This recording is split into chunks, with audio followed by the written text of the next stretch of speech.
ตลอดช่วงระยะเวลาอันยาวนานที่มนุษยชาติวิวัฒนาการมาจนถึงทุกวันนี้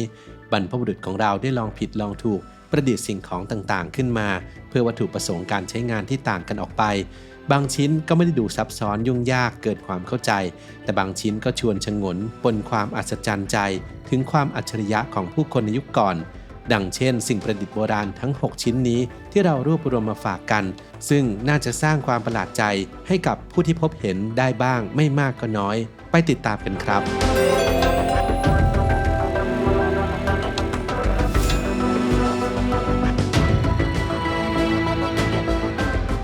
1. ค้อนลอนดอนในปี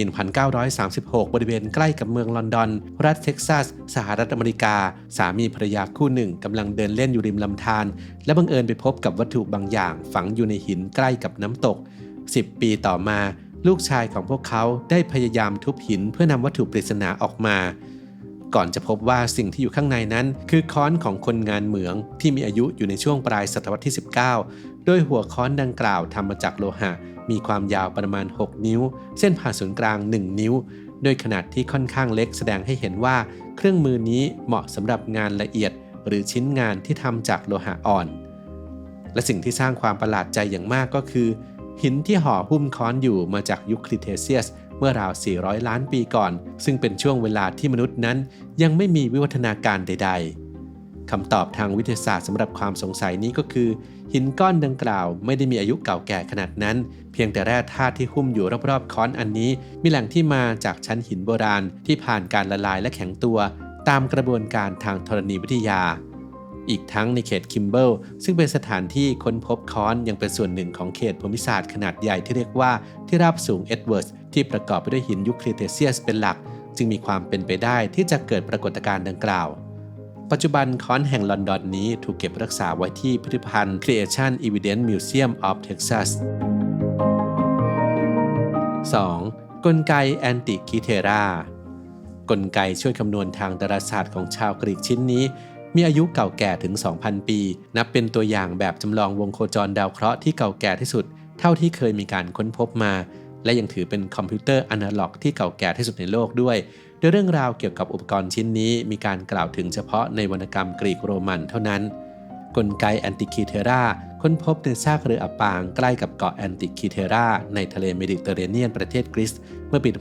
1901 บรรจุอยู่ในกล่องไม้ขนาด 30 เซนติเมตรมีมือจับสำหรับหมุนใช้งานที่ด้านข้างพร้อมกับฟันเฟืองมากกว่า 30 ตัวสิ่งที่สร้างความสงสัยอย่างมากแก่เหล่านักวรรณคดีก็คือสิ่งประดิษฐ์ชิ้นนี้มีกลไกการทำงานอย่างไรจึงสามารถบอกวันเวลาปรากฏการณ์ทางดาราศาสตร์ต่างๆเช่นสุริยุปราคาและคำนวณเส้นทางการโคจรของดวงจันทร์กับดาวเคราะห์ได้อย่างละเอียดรวมถึงการคำนวณวันและเวลาสำหรับการจัดการแข่งขันแพนเฮเลนิกเกมทั้ง4ได้อย่างแม่นยำอันประกอบไปด้วยโอลิมปิกเกมไพเทียนเกมนิเมียนเกมและอิสเมียนเกมซึ่งกลไกนี้น่าจะเป็นองค์ความรู้ที่ก้าวหน้ากว่าวิทยาการในยุคที่มันถูกสร้างขึ้นมาอย่างมากปัจจุบันกลไกแอนติคิเทราถูกจัดแสดงอยู่ในพิพิธภัณฑ์โบราณคดีแห่งชาติในกรุงเอเธนส์ประเทศกรีซ 3. แบตเตอรี่โบราณแห่งแบกแดดเรื่องราวของสิ่งประดิษฐ์ชิ้นนี้ถือเป็นกรณีตัวอย่างของการตั้งชื่อโบราณวัตถุที่ไม่ถูกต้องและทำให้เกิดการโต้เถียงที่ไม่สมเหตุสมผลตามมาเนื่องจากสิ่งประดิษฐ์ที่เรียกว่าแบตเตอรี่โบราณแห่งแบกแดดมีอายุอยู่ระหว่างคริสต์ศักราช224ถึง650แท้ที่จริงแล้วเหล่าผู้เชี่ยวชาญเชื่อกันอย่างกว้างขวางว่ามันไม่ใช่แบตเตอรี่อย่างที่เข้าใจกันตอนที่ค้นพบโบราณวัตถุชิ้นนี้ประกอบไปด้วยส่วนประกอบ3ชิ้นได้แก่ไหดินเหนียวแท่งเหล็กและท่อทองแดงโดยแท่งเหล็กกับท่อทองแดงจะอยู่ภายในไหที่ปิดปากไหด้วยยางมะตอยซึ่งหากรวมองค์ประกอบต่างๆเข้ากับของเหลวที่มีความเป็นกรดหรืออิเล็กโทรไลต์เช่นน้ำส้มสายชูหรือมะนาวที่ใส่อยู่ข้างในไหด้วยแล้วจะมีศักยภาพในการสร้างไฟฟ้าได้เล็กน้อยราวๆ 1.5 ถึง 2 โวลต์ด้วยเหตุนี้เมื่อวินเฮมโคนิกนักโบราณคดีและจิตรกรชาวออสเตรียค้นพบสิ่งของเหล่านี้บริเวณหมู่บ้านคูจุดราบูใกล้กรุงแบกแดดประเทศอิรักในปี 1936 เขาจึงใช้ความเข้าใจในปัจจุบันประกาศว่าสิ่งนี้เป็นแบตเตอรี่โบราณที่สร้างขึ้นในยุคเมโสโปเตเมียประมาณช่วงจักรวรรดิพาเทียหรือจักรวรรดิซาเซเนียนโดยปราศจากคำอธิบายเพิ่มเติมว่าเขาพบสิ่งนี้ได้อย่างไรที่ไหนและเมื่อไหร่ อย่างไรก็ตามปัจจุบันเชื่อกันว่าแบตเตอรี่แบกแดดที่จริงแล้วอาจเป็นโถที่ใช้เก็บต้นฉบับตัวเขียนศักดิ์สิทธิ์ที่ละลายหายไปแล้วหลงเหลือเพียงแท่งที่ใช้มัดกับท่อในขณะที่การปิดผนึกที่แน่นหนาทำให้ยังคงสภาพเดิมอยู่และเป็นเรื่องที่น่าเสียดายมากที่การศึกษาวิจัยเพิ่มเติมต้องหยุดชะงักไปเนื่องจากวัตถุดังกล่าวถูกปล้นไปจากพิพิธภัณฑ์แห่งชาติอิรักระหว่างการบุกอิรักในปี 2003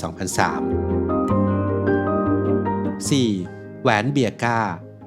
แหวนวงนี้ทำขึ้นมาจากโลหะผสมเงินคุณภาพสูงประดับด้วยหินแก้วสีม่วงพร้อมสลักคำจารึกว่าเพื่อแด่อัลเลาะห์ด้วยภาษาอาหรับกูฟีหรือคูฟิกนักวรรณคดีคาดว่าอาจมีอายุย้อนกลับไปในช่วงระหว่างศตวรรษที่ 8 ถึงศตวรรษที่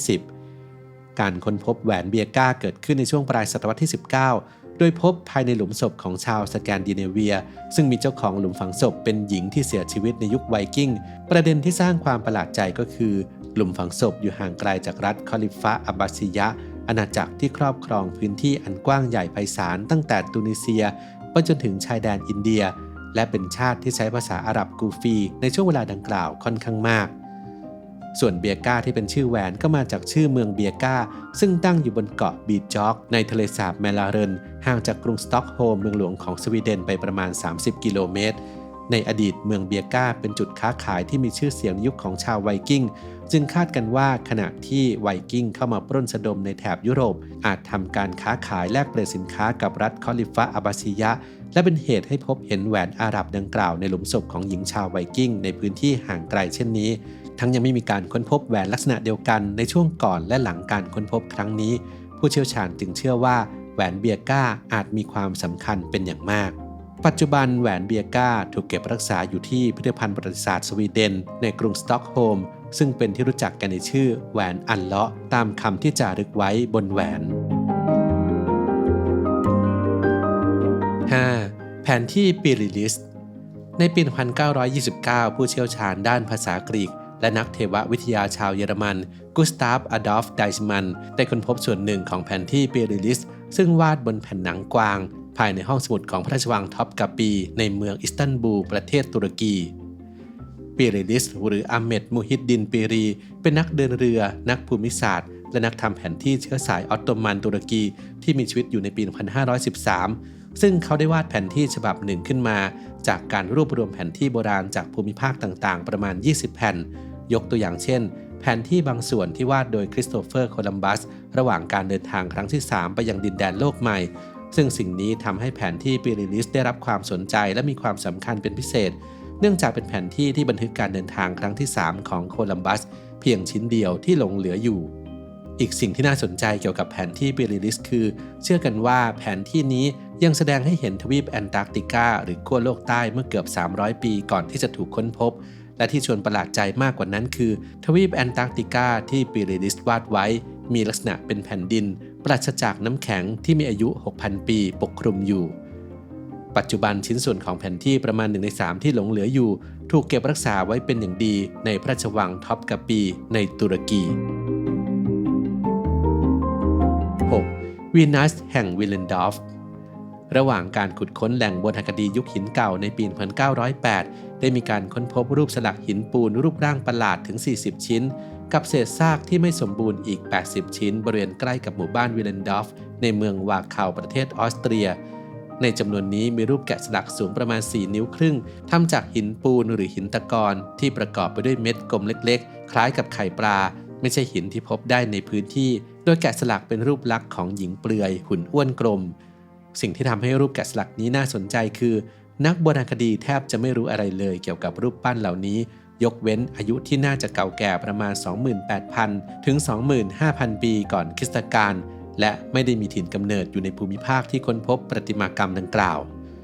ส่วนองค์ประกอบอื่นๆจะเป็นเพียงการคาดเดาของเหล่าผู้เชี่ยวชาญเท่านั้นกล่าวคือบริเวณส่วนหัวที่มีทรงผมถักเป็นเปียหรือสวมหมวกอยู่ซึ่งอาจจะเป็นแฟชั่นในสมัยนั้นและการเน้นย้ำถึงลักษณะทางเพศของสตรีแบบนามธรรมอาจสันนิษฐานได้ว่าวีนัสแห่งวิลเลนดอร์ฟเป็นรูปสลักที่แสดงถึงความอุดมสมบูรณ์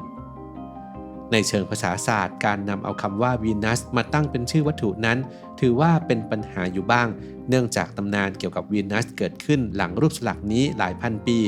นักวิชาการหลายคนจึงเรียกรูปสลักผู้หญิงเหล่านี้ว่าสตรีแห่งวิลเลนดอร์ฟปัจจุบันประติมากรรมสตรีแห่งวิลเลนดอร์ฟจะแสดงอยู่ที่พิพิธภัณฑ์ธรรมชาติวิทยาในเมืองเวียนนาประเทศออสเตรีย